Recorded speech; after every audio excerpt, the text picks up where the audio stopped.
Hello everybody, I am Rindiya Varshney from एडीमैड and हमारा आज का टॉपिक है tribes, nomads and settled communities.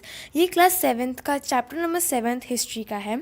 आज मैं इसका एक ही टॉपिक लूँगी, वो है beyond big cities tribal societies. तो एवरी टॉपिक वाइज मैं इसके अलग अलग पार्ट्स बनाऊँगी, तो number of parts are not defined right now, इसीलिए फर्दर आपको वीडियोज़ में पता चल जाएंगे कि कितने पार्ट्स होने वाले हैं। ओके, सो जल्दी से without any wasting any time हम लोग अपना आज का जो टॉपिक है वो स्टार्ट कर लेते हैं।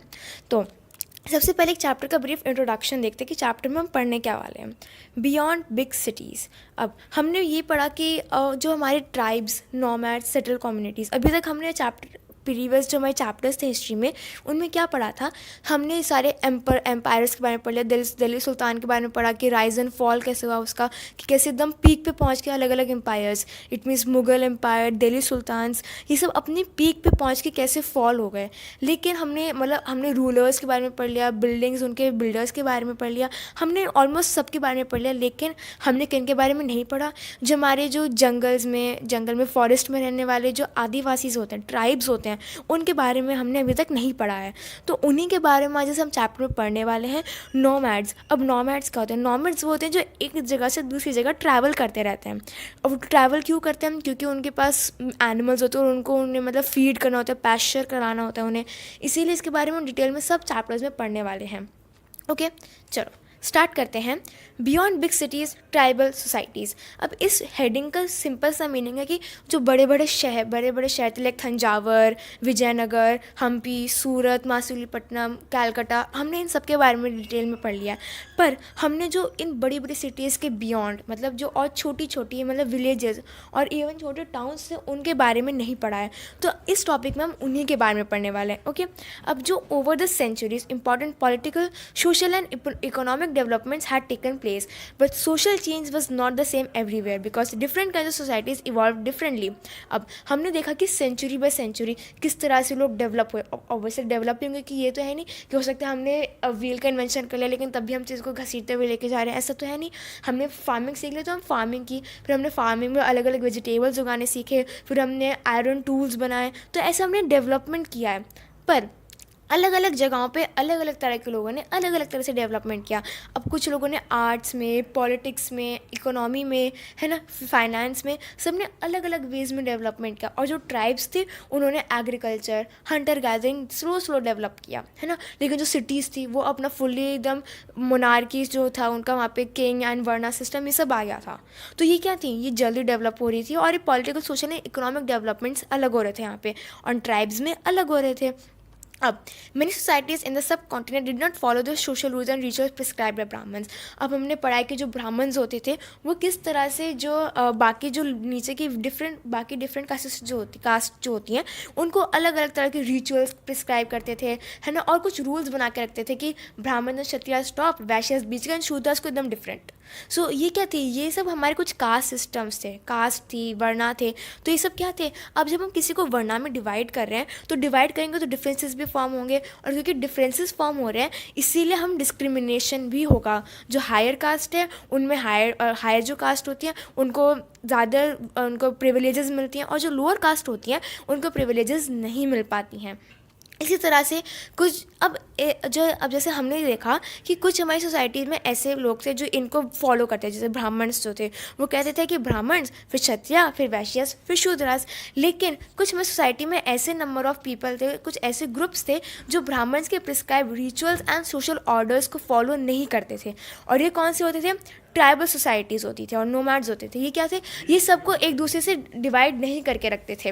ओके, अब ये जो थे वो अनइक्वल क्लासेस में भी डिवाइडेड नहीं थे, मतलब इनको पता था ये सब एक ही तरह से रहते थे, एक साथ रहते थे और एक ही जगह पे रहते थे, सेम रिसोर्सेज सभी यूज़ करते थे, इसीलिए कुछ भी अनइक्वल क्लासेस नहीं थी और सोशल रूल्स नहीं थे। ठीक है, अब ऐसी सोसाइटीज़ जो होती थी जो एकदम ब्राह्मण से दूर एंड मतलब जो इन तरह के सोशल रूल्स एंड ऑर्डर्स से दूर रहती थी उनको हम ट्राइब्स कहते थे। अब in the last parts of the subcontinent society was already divided into according to the rules of varna. These rules as prescribe by the Brahmans were accepted by the rulers of larger kingdoms. The difference between the high and low and between the rich and poor increase.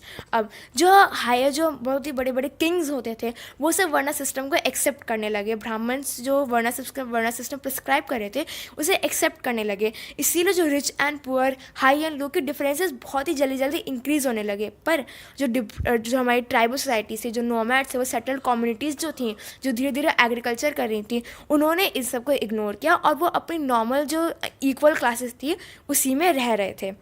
Okay अब members of east tribe were united by kinship bonds. अब kinship bonds क्या होता है? United मतलब जुड़े हुए थे, kinship मतलब ब्लड रिलेशंस, ब्लड रिलेशंस मतलब जिनके एंसेस्टर्स सेम थे, मतलब वो सब एक ही, मतलब उनके दादा परदादा सेम थे, तो वो क्या थे? वो किनशिप बॉन्ड से यूनाइटेड थे। Many tribes obtain their livelihood from agriculture. अब जो लाइवलीहुड जो ट्राइब्स से वो अपना लाइवलीहुड एग्रीकल्चर से ऑब्टेन करते थे कुछ लोग, और कुछ लोग हंटर गैदरर्स करते थे। उन्हें कभी कोई डियर मिल गया, टाइगर मिल गया, तो वो उन सबको मार के खा के अपना जो लाइवलीहुड थे वो ऑब्टेन कर लेते। Most often they combine these activities to make full use of the natural resources of the area in which they lived. अब कभी कभी जो जैसे हर टाइप के जो लोग थे, कोई फार्मिंग कर रहा है, कोई फार्मिंग कर रहा है, हंटिंग गैदरिंग कर रहे हैं लोग, कुछ ने एनिमल्स को पाला हुआ है, कुछ मिल्क ले रहे हैं, मिल्क क्लियर कर रहे हैं, कुछ लेदर से बूट्स एंड शूज़ बना रहे हैं। तो ये सब क्या हो रहे थे? ये सब अलग अलग अपने जो नीचे में फुल रिसोर्सेज मिल रहे थे उनका फुल यूज़ कर रहे थे। Some tribes are nomadic and move from one place to another. अब जो नोमैडिक ट्राइब्स होते थे उनके पास एनिमल्स होते थे, अब उन्होंने फीड करने के लिए एक जगह से दूसरी जगह ग्रास चाहिए होती थी, पैस्चरिंग लैंड्स चाहिए होते थे, तो ये क्या करते थे? एक जगह से दूसरी जगह ट्रैवल करते रहते थे। और tribal group control land and pastures jointly and divided this amongst household according to its own rules. अब उनके कोई ये नहीं था कि कोई जो अगर वहाँ पे कोई ब्राह्मण है तो उसको ज़्यादा लैंड दे देंगे, क्षत्रिय को थोड़ी सी और दे देंगे, वैश्य को कम देंगे, शूद्र को देंगे ही नहीं, ऐसा कुछ नहीं था वहाँ पे। वो उनके अपने खुद के रूल्स थे and house hold by house hold वो सबको अकॉर्डिंगली देते थे। जो फार्मिंग अच्छे से कर सकता है उसको ज़्यादा दे देते थे, जो कम फार्मिंग कर पा रहा था तो उसे कम दे देते थे। मतलब it would completely dependent on them, वो किस तरह से लैंड को डिवाइड करना चाहते थे। They usually lived in forest, hills, desert and places difficult to reach. अब ट्राइब्स जो रहते थे वो डिफ़िकल्ट जगहों पे रहते थे, जैसे हाई माउंटेन्स पे रहते थे, है ना, फिर कुछ हिल्स पे रहते थे, डेजर्ट्स में रहते थे, डेजर्ट में ट्राइब्स जो थे वहाँ रहते थे, फिर कुछ लोग डीप एकदम फॉरेस्ट के अंदर जाके रहते थे। अब ऐसी जगह पे क्यों रहते थे? ताकि जो रूलर्स हैं एंड जो कास्ट से डिवाइडेड सोसाइटीज़ हैं वो उन तक ना पहुंच सके। अब वो क्यों नहीं चाहते थे कि वो उन तक ना पहुंच सके? ताकि जो उनका रिच कल्चर है, जो उनके मतलब जो उनके जो हमारी सारी जो उनकी कल्चर है, उनका जो फ्रीडम है वो उसको, ताकि वो उनसे छीन ना ले। इसीलिए वो नहीं चाहते थे कि जो हमारे रूलर्स हैं, जो बड़े बड़े रूलर्स हैं स्टेट्स के, उन तक पहुँचे। इसीलिए वो अपने जो ट्राइब्स है उनका लैंड अपना प्रिजर्व करके रखते थे, अपने कल्चर, अपनी फ्रीडम को सेफ रखते थे। तो ये था हमारा beyond the big cities tribal societies. तो हमारा टॉपिक इतना ही था और हमने वो टॉपिक कंप्लीट कर लिया है। आई होप आपको ये टॉपिक कंप्लीट समझ आ गया होगा। And if you have any doubts you can ask in the comment section, and अगला पार्ट भी आपको चैनल पे जल्दी आने वाला है। So that was all for today. I hope you found this session helpful and don't forget to like, subscribe, share and comment to my YouTube channel एडीमैड। Bye bye.